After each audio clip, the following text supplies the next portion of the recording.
Dusty, what's the one book you can always find in our car when we're on a trip? Honestly, Mike, it is usually a Moon travel guide. That's right. Moon is our favorite travel guidebook publisher because not only are they a source for ethical travel and the best ways to get away, but their books also are packed full of information on everything from sights to see, trails to hike, restaurants, and lodging, all from real authors who are local to the areas they're writing about. That's right, and we're so excited that this year we are again partnering with Moon Travel Guides. Ready to cross something off your travel bucket list in 2024? Have a lot of great ideas for trips, but don't know how to get started or keep your itinerary organized? Wherever your wanderings might take you or inspire you to go, Moon Travel has you covered. Moon Travel is the travel guidebook publisher for ethical travel. Don't spend months trying to craft the perfect getaway when you can do it all with Moon. Whether you're headed abroad, planning to take to the open road, or want to wander the trails of a national park, make sure to pack a Moon travel guide with you. Through the end of 2024, our listeners can get 20% off any Moon travel guide when they use the code GAZE24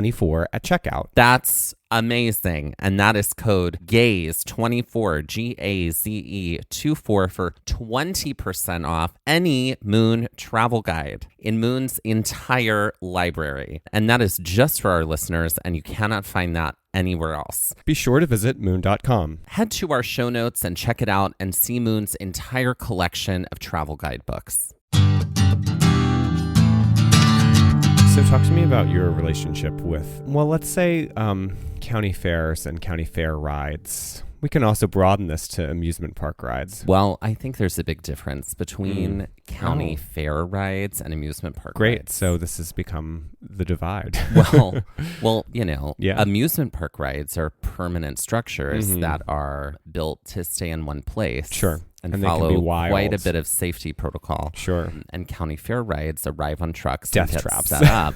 They're still fun, still done them. You know what I mean? Oh, no, but I do. I like them. I go on them. I enjoy them. Are you of the ilk of both or just one or the other? Oh, no, I do both. You do both. I do both. See, I feel like I fall more into the, like, I can handle the county fair rides more than I want to handle the amusement park rides. See, and I think I come from the other end of that, even though I tolerate the amusement park rides. Yeah. I will tolerate the county fair rides. Yeah. I love amusement park ride. Now, that said, I don't love a Ferris wheel only because I get frustrated by things that are slow and deal with heights. Like, I don't like that. Mm-hmm. And waiting. Well, not necessarily that. It's just sort of like, let me put you in a high, like if it were like constantly going around, Right. like there was constant motion, I would get it. But Ferris wheels are always just like, I mean, you just sit there. I just am like, there's don't you no... think that's like a bygone amusement that like has still somehow broken through to our modern era? Like, you know what I Yeah. mean? Like, I think you mean like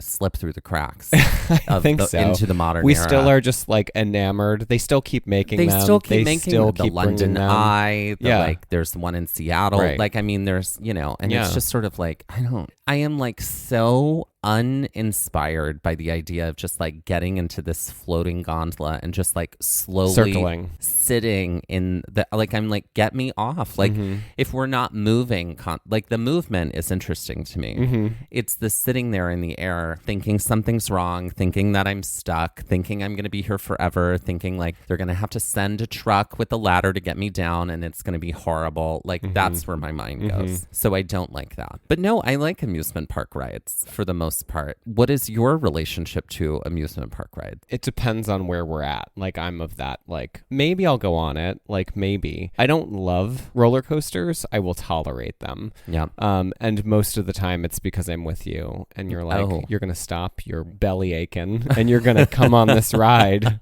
is pretty much it. But well, like, I did get you to go on the Avalanche or the Everest coaster. And you're like, oh, it's not bad. I was like, oh, it's not bad. And then like it like flew by and I was like, yeah, that's another ride. And you bought it. And then we got on the Everest ride and you were like, this feels like a roller coaster. And I was like, yeah, it is. Lies in You- deceit. You lied to me. And I went, I did to Yeah. get you on this ride. Yeah. And then you had a great time. Yeah. You liked it. That's usually how my life goes. You You gotta liked trick it. me into it. I know. And Trick then I'm you good. into joy. Mm-hmm. That's true. The first sort of thrill ride I was ever on was Tower of Terror. Ugh. And I loved it. Mhm. And that was because I was, my mom was working. I think I've told this story before, but my mom was working in Orlando and was going to be working on site at Disney World. And I was like, I don't know, 9 or 10 years old. And I was like, you are not going to Disney World and not taking me. And she was like, I have no one to watch you while I work. And I was like, then I'll watch myself. I'll go by myself to the parks. I know I can make my way around. I've never heard this story. I've never told you this. And I was like, As a 9-year-old? yeah. Well, my uncle still lives, as you know. Yeah. We've stayed with him in Orlando. And so we would go stay there and go to the parks sometimes when I was a kid, you know what I mean? And like occasionally we would like spring and like stay in a hotel, maybe on site. Sure. But This is where I could come for you about privilege because you have so many times for me. so, but that time, like her company was paying for her to stay on site. And she found this program called Camp Disney that allowed kids to, like, you could drop your kids off. It was essentially daycare, like, but it was not cheap, apparently. But I think that her company, I don't know if they covered it or not. I don't think they covered it. I think my mom had to pay for that. But they had all these activities during the day that they would just bring kids to. And like, it wasn't the same group of kids that was signed up every day. Sure. It was like, it could be for, who knows what group of kids it was. But I remember getting there and they were from all over the world and they were the kindest people. And I would never met peers that were my age that were kind, growing up in Taking a the different South. turn. But they were the coolest kids. And I remember they were just like, what's your name? What do you like? Awesome. Great. Let's do this. Like there was no bullying all day, which was lovely. Yeah. And a new experience for Sure. me. So we went to like, Disney has this giant swamp. We went to the swamp and saw a bunch of alligators. And then like we went and we all walked into MGM at the time is what it was called. And we saw the Beauty and the Beast show and we got a backstage tour and got to meet all the actors. And then we had extra time. So they let us skip the line to do the new ride, Tower of Terror. Oh. All of them were dying to do it. And I was scared to death, but I was like, they all think I'm cool. And so I'm going to do this keep that ride. cool. I got to keep the cool. So I did the ride and loved it. And pooped my pants. I did it. And you know what's funny is there was a girl in the group who was too afraid to do it. None of them Judged her. said anything. And I just was like, oh, this is how This is people community. can interact. You know what I mean? I remember that. Community through amusement. Literally.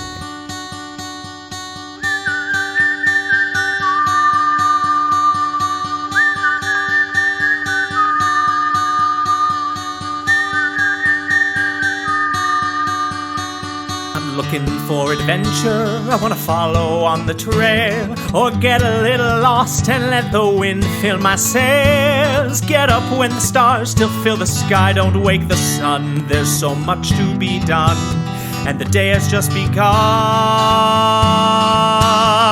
Go where the postcards are real, you can feel, you can open your eyes and open your heart when you gaze at the national park. At the national park. At the national park. Follow you, I'll follow you there.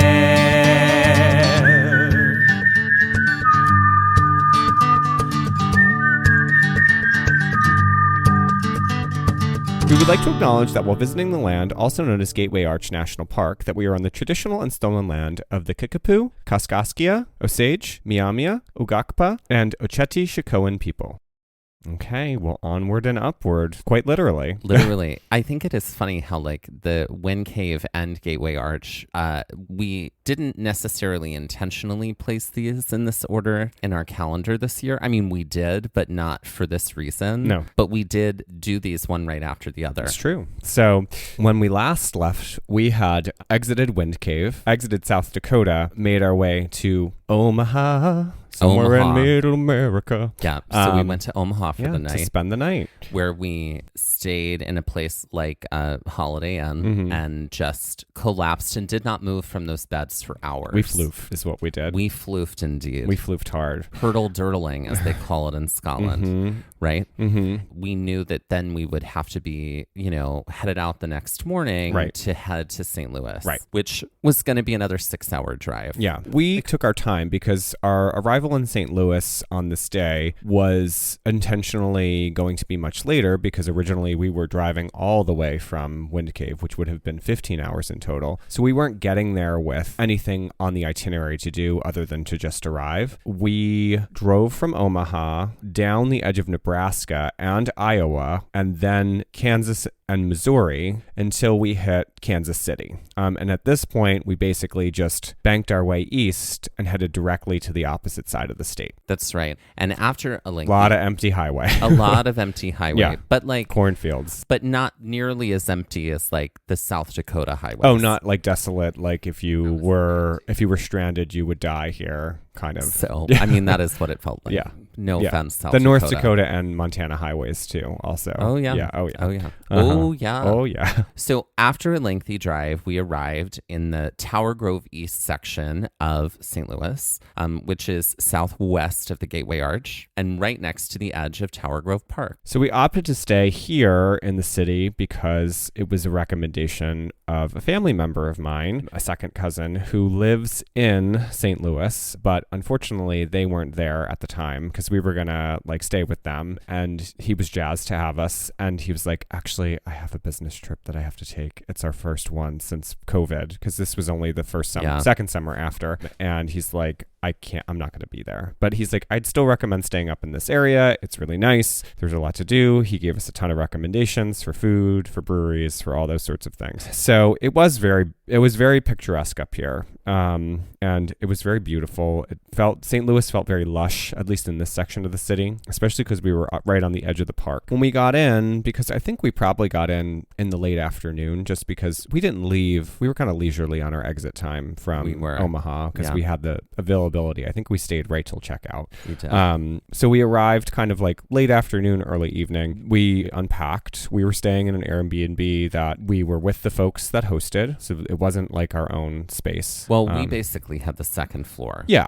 But yeah, essentially. They were super great folks. They gave us a lot of recommendations. We talked about what we were up to, where we had come from. We just sort of, after we unloaded and took some time to like not be in the car, meandered the city a little bit, kind of walked around the park and everything. We found at the park there was the Missouri Botanical Gardens. So we walked through there. The park right there is beautiful. Mm-hmm. Such a great park. We walked all around there because, again, I mean, at the end of the day, we're people who like to explore on foot, you know? Yeah, absolutely. So we found dinner at a place nearby. Mm-hmm. I believe it was Thai, I'm pretty sure. Ethiopian. Oh, it was Ethiopian. It was That's Ethiopian. Right. Mm-hmm. And it was great.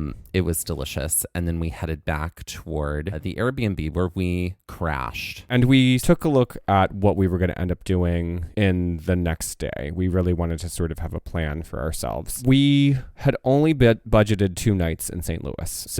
And 1 day, essentially. And that day was just for the Arch. And we wanted to really kind of see as much as possible while we were here. So enter our marathon walks, making a comeback. Right. They did make a comeback because we did look into, we were like, well, let's, we had a full itinerary the next day when it came to like engaging with Gateway Arch and like doing Gateway Arch. We had tickets to go up in the Arch. We had tickets to the museum. We had tickets, not to the museum, but we had tickets to see the film. We also had tickets to do the riverboat. We had things to do, but we also wanted to see St. Louis. Right, because neither of us had been. So we opted to walk all the way from our Airbnb to the Gateway Arch. Right. In an effort to also see the city while we did it. And also to kind of get some steps in because we had been clocking some serious miles on this trip and we had sort of like hit a few very low point days. Like Wind Cave wasn't a lot of mileage. Then we drove to Omaha and floofed. Then we were here. So we're like, let's actually get on our feet and like not be in hiking boots. Won't that be lovely? It only was about 5 miles from to- our Airbnb. It was a great, I mean, honestly, it was a great walk, and it was a flat walk. Yeah.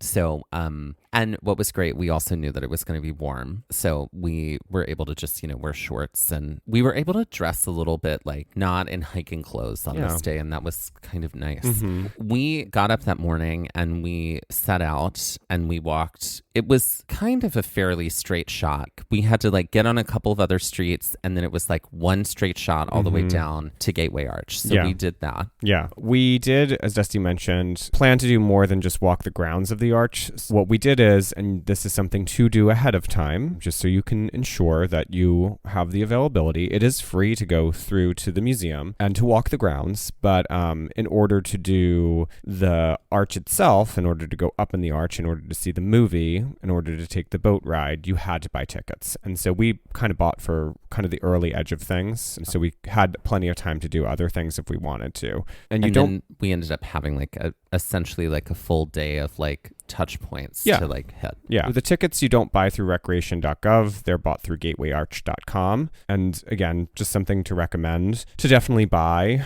ahead of time. When we left in the morning from our Airbnb, we walked until we hit South Compton Avenue and basically walked at least a mile before we turned onto Park Avenue. And this essentially took us down to the arch area. We kind of got at this point under some, like, this is where city infrastructure comes in. And it was a lot of like overpasses and things like that. So we were in like a little bit more of like, I'd say like the industrial part of the city as we were walking towards the end, as we were close to the arch. But the neighborhoods beforehand were pretty lovely, especially walking down Park, if I remember correctly. What did these neighborhoods remind you of? It felt like just like any sort of like smaller section of a city that like was quaint. Like I think about in Philadelphia, like Queen Village and like that area, or even like Northern Liberties, like just some smaller parts of a city that aren't the main hub of the city. Yeah. They're definitely it's like those outskirty neighborhoods. But there were brownstones. There were, row houses, if you will. Yeah. Definitely parts of it reminded me of Providence. Some of it reminded me of Jersey City. Some of it reminded me of definitely Philly. Yeah. So, but yeah, like what I do remember is prior to going is there were a lot of people in New Jersey who love St. Louis and were like, oh my God, just wait till you go. You're going to love that city. Yeah. And there like, were a few museums that we were told to try to hit. And we didn't end up having time to do it, which was such a bummer. But like, I think stuff might have been closed too. We were there on a Sunday or a Monday. I think it was, no, I think we were there on a Saturday. Okay. And so there were things that just weren't open on that day. So it was a bummer. And by the time we had arrived the day before, it didn't work out. Right. So anywho. So as we got closer to the downtown area and kind of past the neighborhoods and into the industrial part, we definitely started to smell something that was very akin to dog food, which was when we realized as we were walking that we essentially were walking right by the Purina factory. It really did smell like dog food, like for like 3 blocks. Yeah. So that was like, an experience to be had. I wonder how the dogs of the area respond to that. I know if I were a dog living in that area, it would just be like food all the time. Bark, bark, bark, bark, bark. I'm sure you get nose blind to the the dog food smell at some point. Yeah. I'm sure it doesn't take that long. Yeah. And it wasn't unpleasant. No. I mean, that's because you and I are here to tell you all about the wonders of Purina dog food.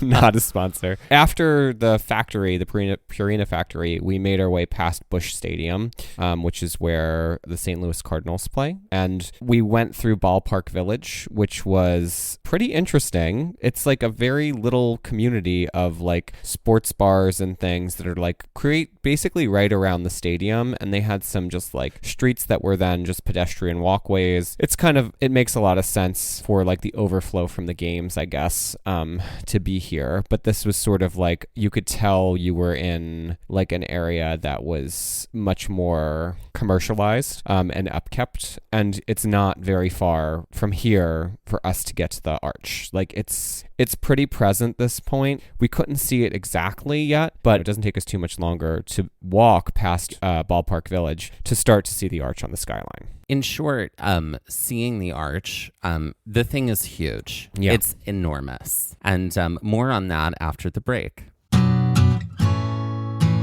Hi, it's Mike from Gaze at the National Parks, the podcast. And during the months of January and February, we're highlighting the work of Edge Outdoors in our community effort to showcase organizations who are working towards social justice, environmental action, and more inclusive public lands. Edge Outdoors is a powerful initiative created to address the invisibility of Black, Indigenous, women of color in snow sports. Their dynamic initiative tackles the underrepresentation of Black, Indigenous, women of color, cis, trans, and queer in snow sports and helps to elevate them to new heights. Along with introducing people to snow sports, they seek to revolutionize the landscape and help to create opportunities for women of color to not only recreate, but to become leaders in the outdoors, specifically on the slopes. Their work helps to undo past discriminatory practices that were designed to exclude people of color, specifically women, from mountain spaces. Make monthly charitable giving a trend in your life in 2024 and help support Edge Outdoors this January and February. Visit edgeoutdoors.org to donate or visit the link in our Instagram bio for more information. Okay, so we have a corrections corner to offer. Okay. We have to thank our friend Katie from Big and Little Parks. She's got great stickers and great merch. You should definitely check it all out. Who sent over something that said, alliteration is in fact sound or letter. So we are in fact both correct. You know that thrills me. Mike is going to take that with him Forever. and it's going to fuel him for the next 2 weeks. I really wanted him to whenever- just say that I was right and you were wrong. Whenever and watch he's your demise. down, he'll remember the last moment he was correct and it will refuel him and reignite him. The sun'll come out. When I'm right, bet your bottom dollar that I'm right. Yep. And you're wrong. There we go. There it is. Yep. So in this case, we are in fact both correct. So we played an alliteration game last episode and many episodes ago at this point in time, because the episode came out last week. We're recording this now.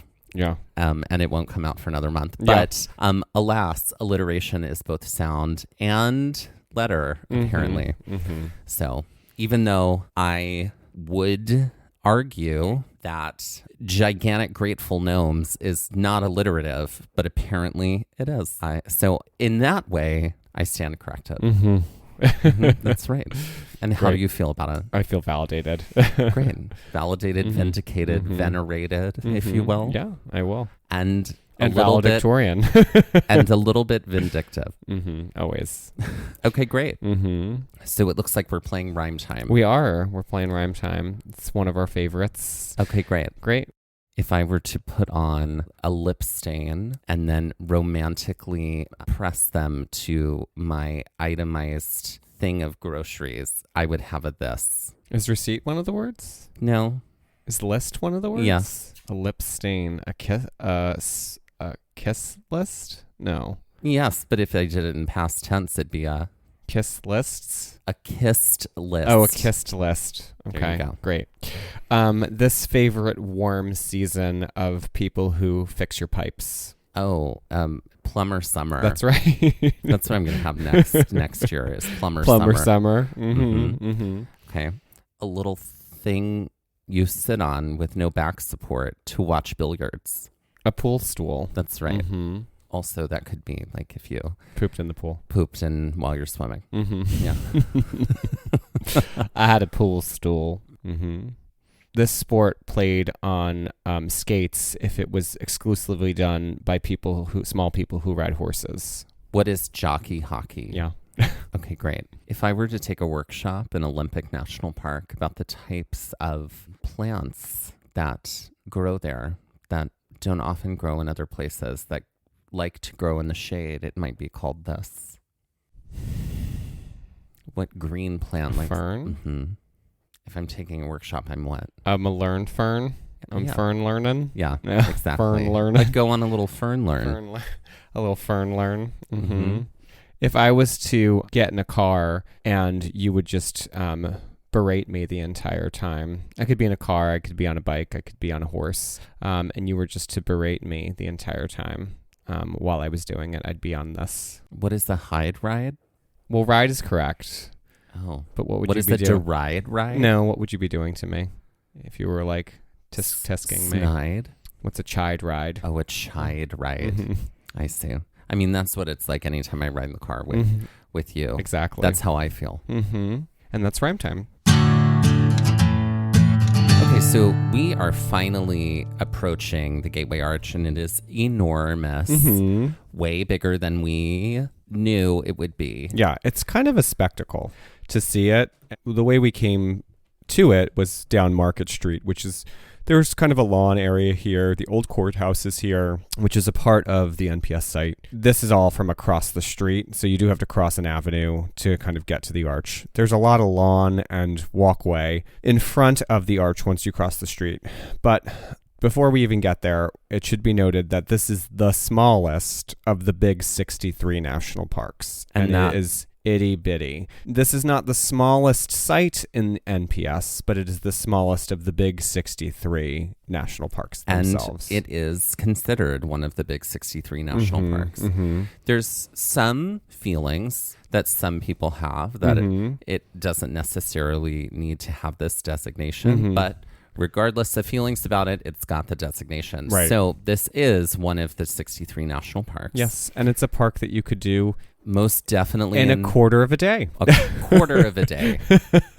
Quarter of a day park. Right in front of us as we're walking up the street, there's this giant paved area with a curved, sloping structure emerging from the earth, basically centered on, but in front of the arch itself. This is basically the entrance to the museum of the Gateway Arch. After walking through this initial section of the entrance, we have to go through an airport security type situation. There's a line. I'm pretty sure we went through metal detectors too. There's a ranger that's talking about kind of like incessantly like, here are the items you can bring in. It was a pretty long list. I was surprised what was able to be brought into the museum. I remember somebody did ask out loud, well, what can't we bring in? And the ranger replied, a weapon. Which I would assume people would know, but in open carry states, maybe they don't know that. Yeah, it's true. Some initial part of the museum feels like an airport or a very posh kind of train station. After going through the TSA-esque security,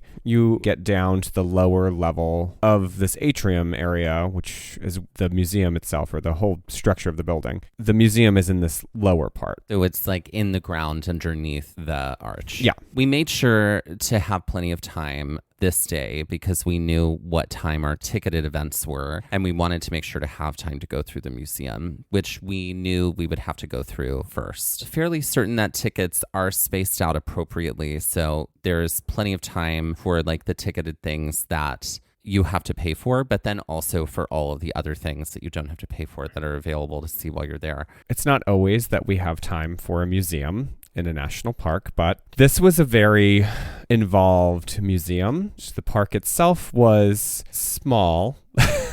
Well, so we wanted to make sure that we had a lot of time to invest in the museum while we were here. We need to talk about the museum real quick, but I want to start off by saying that the museum here at Gateway Arch National Park is a huge component to understanding everything about this space. Yeah. Because, I mean, even I had a ton of questions like, why is there a giant arch? What does the arch stand for? When was it put up here? What was happening before this? What does it represent? Who's putting it up? What are we trying to communicate?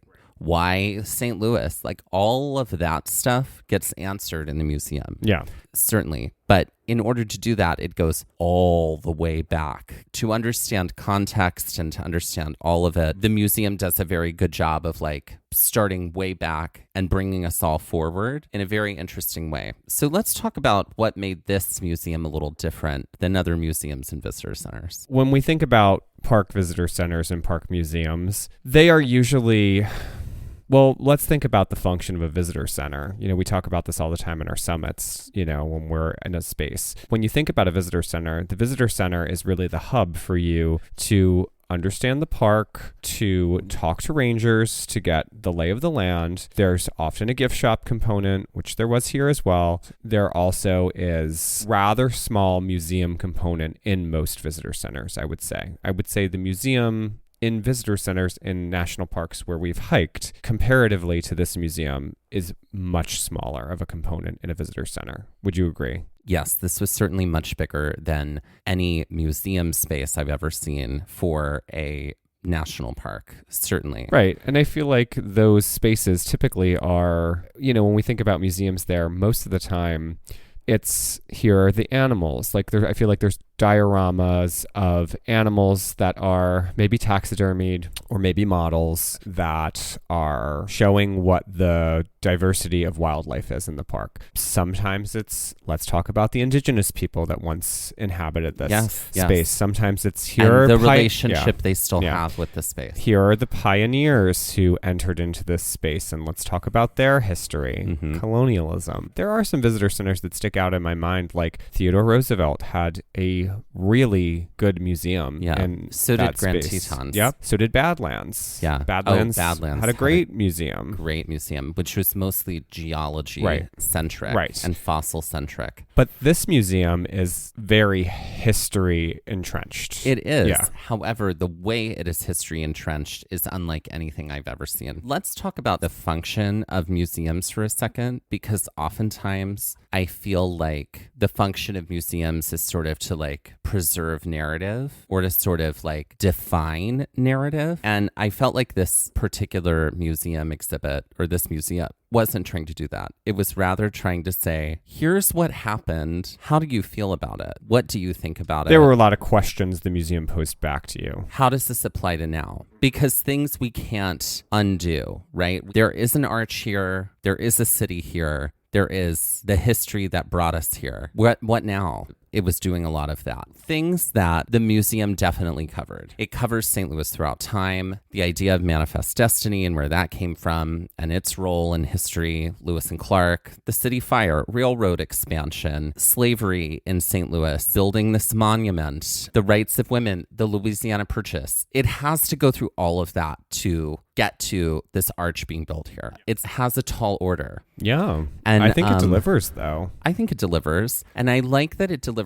without necessarily celebrating anything. Right. Because I feel like that's the thing that, like, sometimes museums feel like they have to celebrate things. Let's celebrate the American Revolution in the American Revolution Museum or whatever. But when it is more so about, let's take a look at this thing and bring it into the conversation of now, because there were quite a few questions. Things challenging phrases like, was the West one? Is that what this group of people would be saying? Is that what this group of people would be saying? It gave perspective. It gave lots of perspective from lots of different vantage points throughout history, which I really appreciated. Like, it offered you a gateway, if you will, into the lives of other people, so you could understand better what their experience would have been at any given time that this museum was covering. Especially when we talk about the Louisiana Purchase and the fact that French women who lived in New France could own property. Or New Spain. Then as soon as the purchase happened,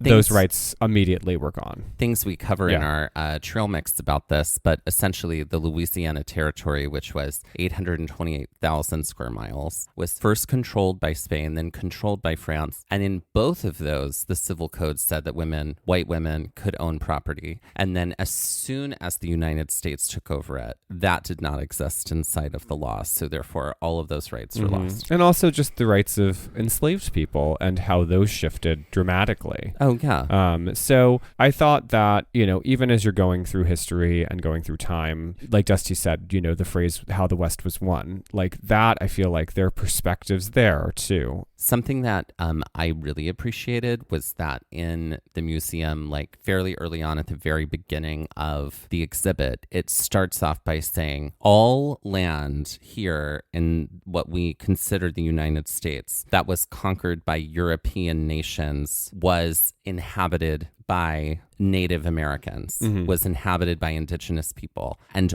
all of it was stolen from them. So it started with that there was no confusion about that. And then it was like we were able to proceed with like the other thing that I liked about the museum, and I feel like a lot of museums do this because they're borrowing from film or television or books that are trying to lay out a narrative that's like succinct and like beginning, middle, end, because of this happened, and look at this celebratory conclusion. I didn't feel like this was trying to do any of that. It was just saying, these are the things that happened. Yeah. Thoughts, feelings. Yeah.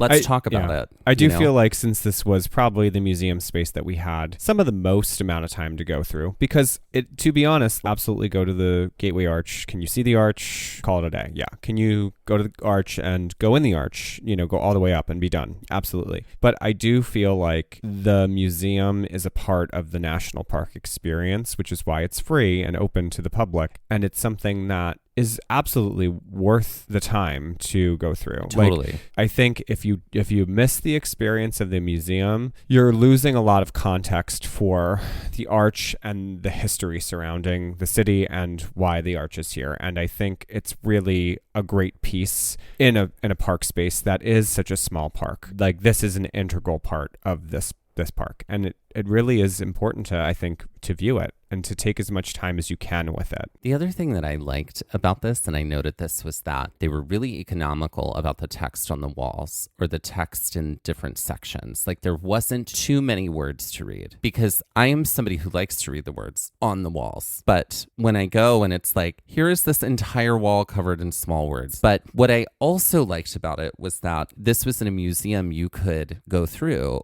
and you didn't have to go through it in any particular order. Right. Like, you could go through it in a lot of different ways and like pick up information from a lot of different things that are happening. There was not, it seemed, an intention for one to have a linear experience. No. Well, the room was like a giant circle too. So, and you didn't necessarily go around the circle. You kind of bopped around. Right. If you wanted to stay quote unquote chronological. The first section to the right, I believe, was all about New France. And then across the way to the left was where we talk about the Louisiana Purchase, and then Jefferson. You jump back to the right, like it's kind of like was a zigzag experience. Right. So I think they hit all the right notes here. It reminded me a little bit of the Museum of the American Revolution, which is in Philadelphia. Like I felt like the same people maybe had a hand in that curation. I'm curious if they did. I don't know, but because it definitely felt like that. We spent a large chunk of time here in the museum, which then allowed us the time to basically head to the movie right after. So on the other side of the museum floor, there's another large atrium, which had a waiting area for you to go when you were ready to go up into the arch. It had some models of the arch and pods that would carry you to the top of the arch. It also had like gift shop, and it also had like food. It felt like a food court in some ways. Like over here. Yeah, like a nicer food court. The theater for the film, which was also part of the experience that we paid for, was in this section right on the other side of the museum. So I don't typically acquiesce to movies and parks. I've gotten a little more better. Amenable, if you will. Most of them are from the 60s and 70s. Like, I feel like I would like to see the company that updates these because... Right. Can we hire some folks to do it, please? Because there's nothing wrong with the video from the 60s or 70s, but it's not as fast-paced and eye-catching as the modern mind, I think, needs. It's always the same kind of music. It's always like a pan flute in the background. Pan flute, some water droplets, maybe a sunrise. Yep. And there's always some like white person walking through the woods. And, the words appear as they say, Bryce Gateway Canyon to the West. Right, something like that. Right. Yeah. This was a cool look at the construction of the arch. That's what the film is about. Yeah. The film is about how the arch was constructed. Right. Not necessarily why but how. Yeah. And it was really fascinating as far as like architecturally to look at this. The movie itself was about 35 minutes in total. It's interesting to see just how the landscape of this area on the Mississippi is transformed over the time that the arch is constructed. The video is incredibly 1960s. There's a lot of 1960s fashion happening. Oh, yeah. A lot of facial hair. A lot of long hair. A lot of shirtless gentlemen. we got a lot more than we bargained for in this Working video. construction. Work in construction. It's true. It's true. It was like a Village People concert come to life. It was. It certainly was. And there were some really fascinating things about how they had to build the thing like simultaneously. Yeah, on both sides. On both sides. And then like what it was like to have like the keystone piece the keystone go in. corner, like not,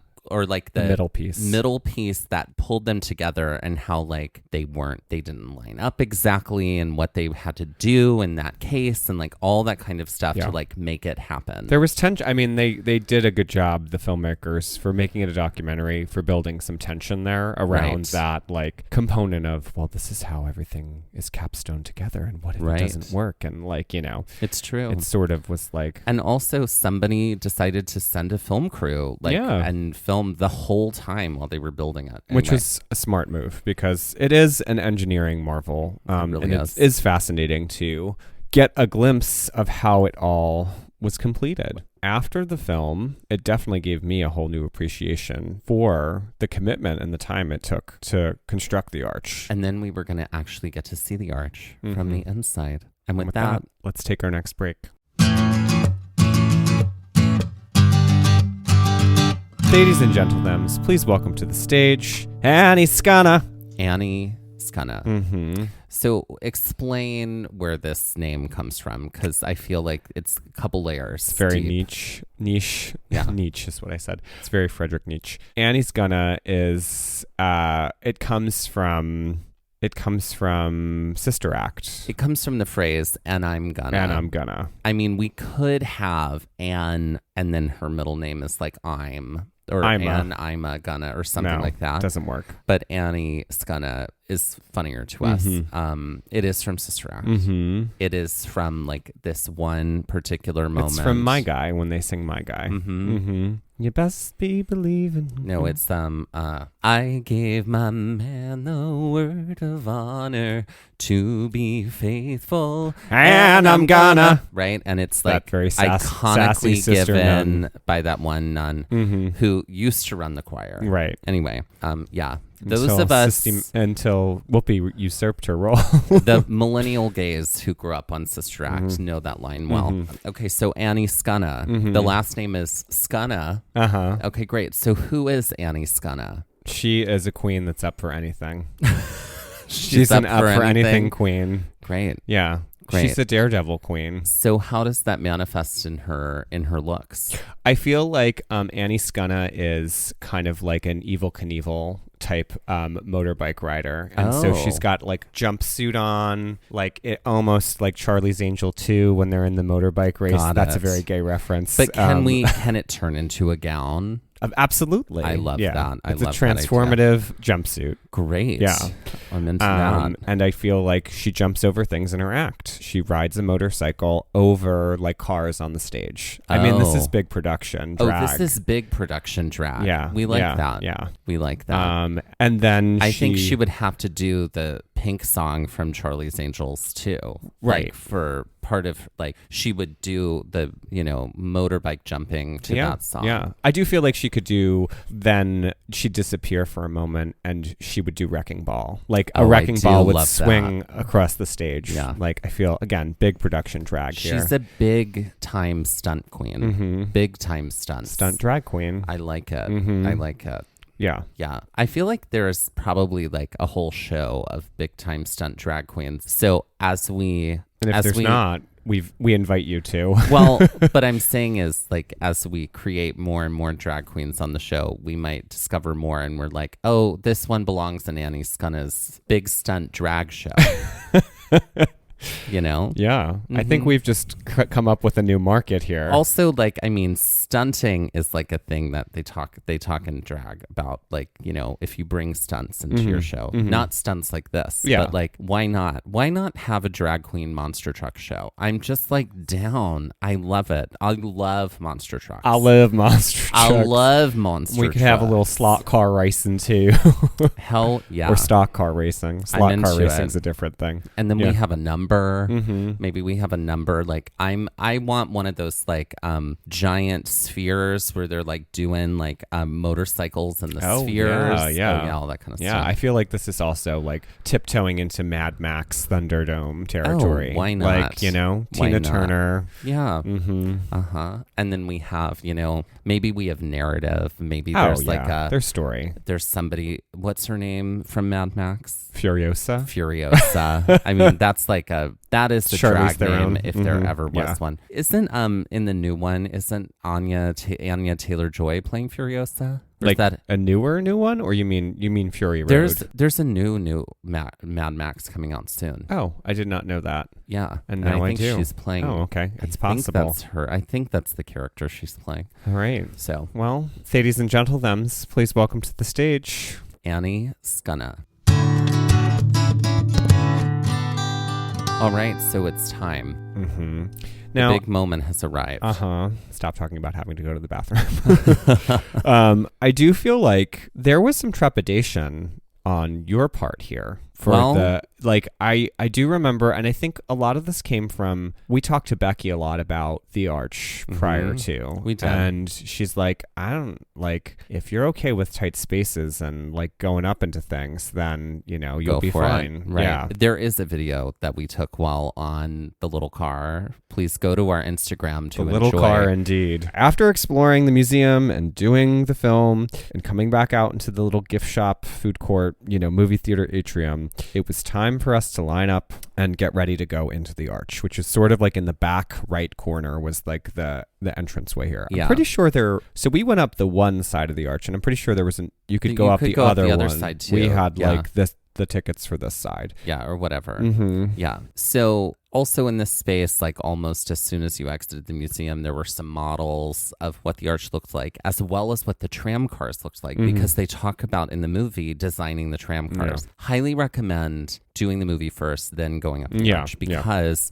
you actually then get to ride in the tram car they talk about having to build, which like they had to get people who created Ferris wheels, roller coasters, and elevators to work together to make this happen. Yeah, which was a fascinating combination of things. Yeah. So yeah, I do feel like I remember you being like, I don't know how I feel about this. And I was like, okay, well, we're going to do it. Like, oh, well, we had the we tickets. were here. We were going. We're going to do it. So after we queued up in the atrium, they essentially lead you down a hallway, or led us down a hallway to a set of stairs that has doors set into the wall on the left. That this all feels very futuristic-y, sci-fi. It does. And Disney. Yeah, At the there was like an Disney element ride of Disney element, ride yeah, here definitely. happening. They were still operating at the time under some COVID protocols because it was the summer of 2021. So there was still some social distancing happening. We were sent down the stairs in our groups, and then we had to line up against near where a pod was going to arrive.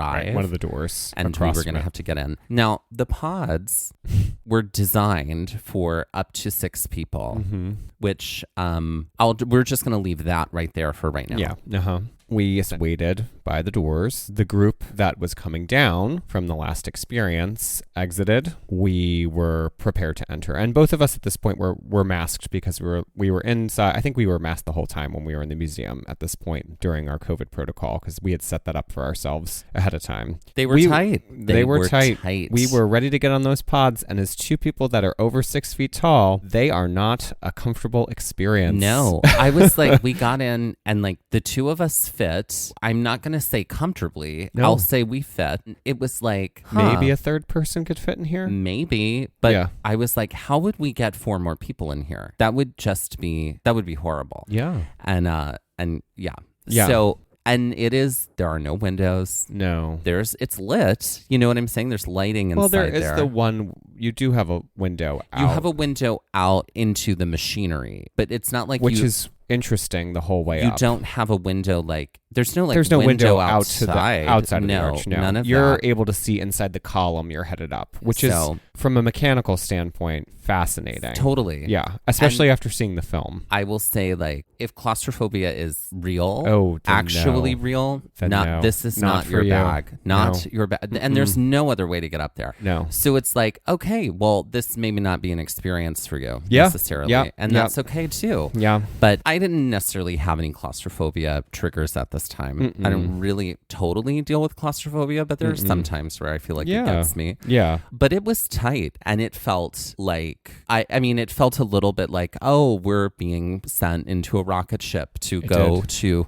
Mars or another planet to live there. But in a 1960s sort of way. Totally. Yeah. Like it felt like World's Fair. Without a like, doubt. This could have been like the plot of a Men in Black film. Like the Gateway Arch actually is like a quantum tunnel. Like, why am I not Something writing like Men that. in Black 4 I know, or 5, whatever we're apparently. at? Like I feel like absolutely could have been that. So the ride itself, luckily, it was relatively short. It was 630 feet into the air.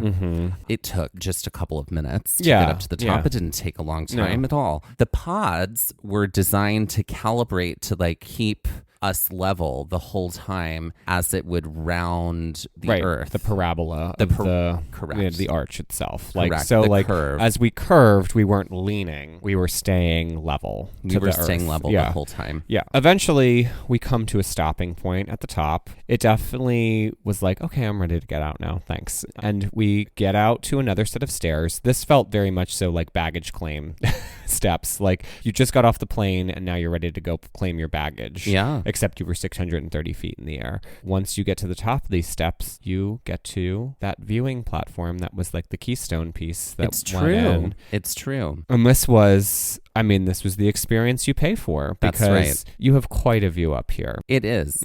So the ceilings aren't that tall, but it does essentially feel like a hallway with like windows on the side. Yep. And you basically like lean forward and like you can look out the windows. Yeah. And it is really a fascinating view from up here, Yeah. you know, and they have some placards that explain a lot of the information that was covered in the film. Sure. I guess those are for the folks Who don't see the film. didn't see the film but wanted some info. Yeah. There is some interpretive info here.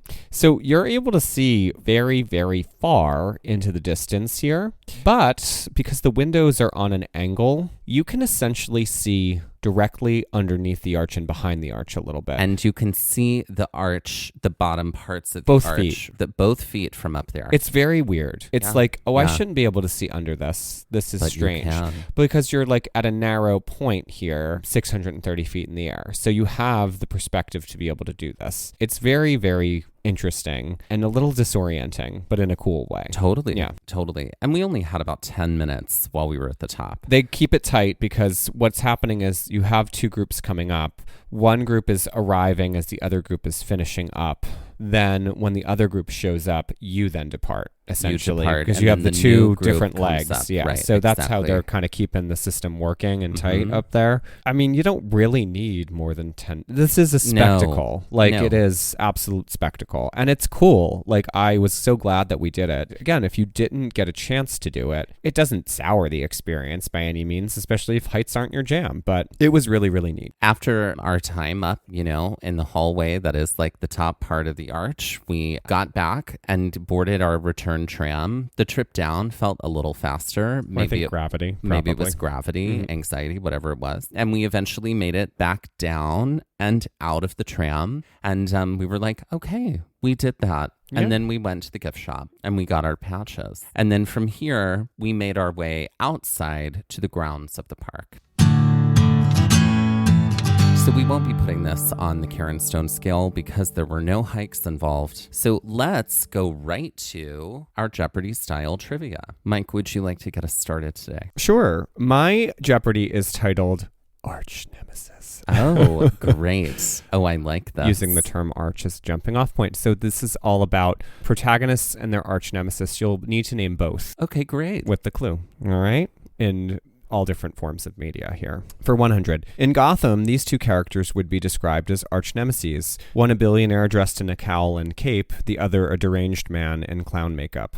Who is Batman and the Joker? Correct. For 200, this Doyle duo were constantly at odds with one another. A brilliant and cunning thorn in the side of a brilliant detective with a sidekick.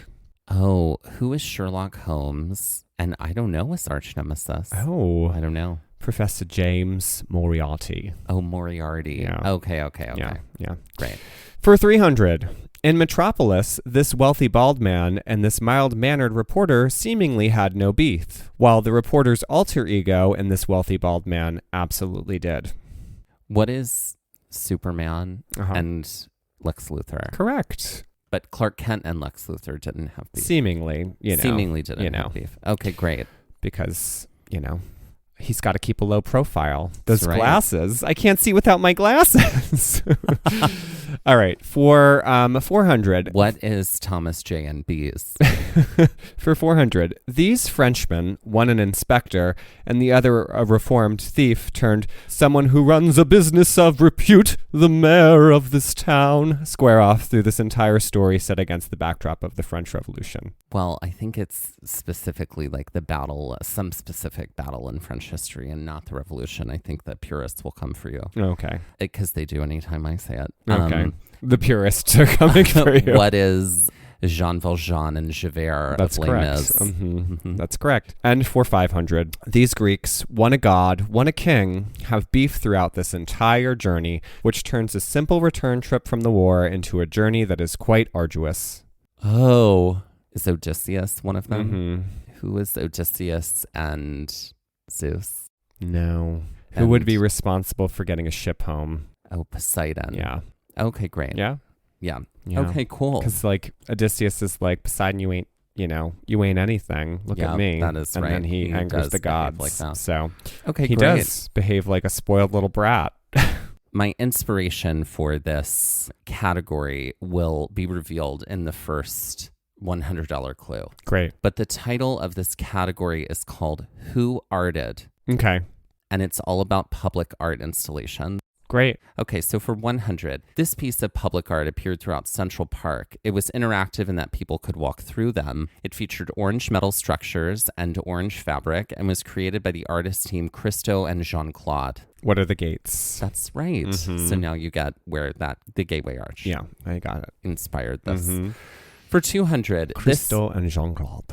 This sculpture in Chicago is something we both saw on our 2021 road trip. It was created by artist Anish Kapoor and is properly named Cloudgate, however goes by this nickname. What is the bean? That's right. It's the thing people look at and take photos in because of the reflection. It's giant.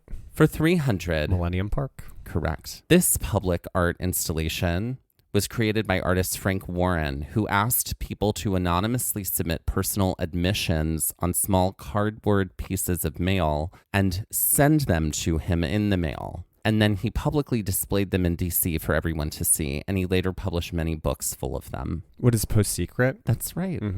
That's right. I love a good Post-Secret. I do too. For 400, this piece of public art was created by American pop artist Jeff Koons, who created the iconic Lady Gaga sculpture featured on the cover of the Art Pop album. This piece of public art is the one I'm talking about in this clue, is a living, breathing garden of flowers in the shape of this adorable young animal who might play fetch or give you a paw. What is Puppy? That's right. And I saw that sculpture. When I was a kid. He does it in lots of different places, but it was at Rockefeller Center, and that's where I saw it, where the tree typically would be. It's usually in Spain. Okay. But it is. It does tour, or he does them elsewhere. And then for 500, this statue by artist Kristen Vachal appeared overnight on March 17th, 2017 at the New York Stock Exchange in front of this other famous statue by Arturo de Modica. So who is it the brave girl and the bull? It is, essentially, I'm going to give it to you. Okay. It's the fearless bull. I'm sorry, it's the fearless girl and the charging bull. Okay. And that is Who Arted. But you also forwarded.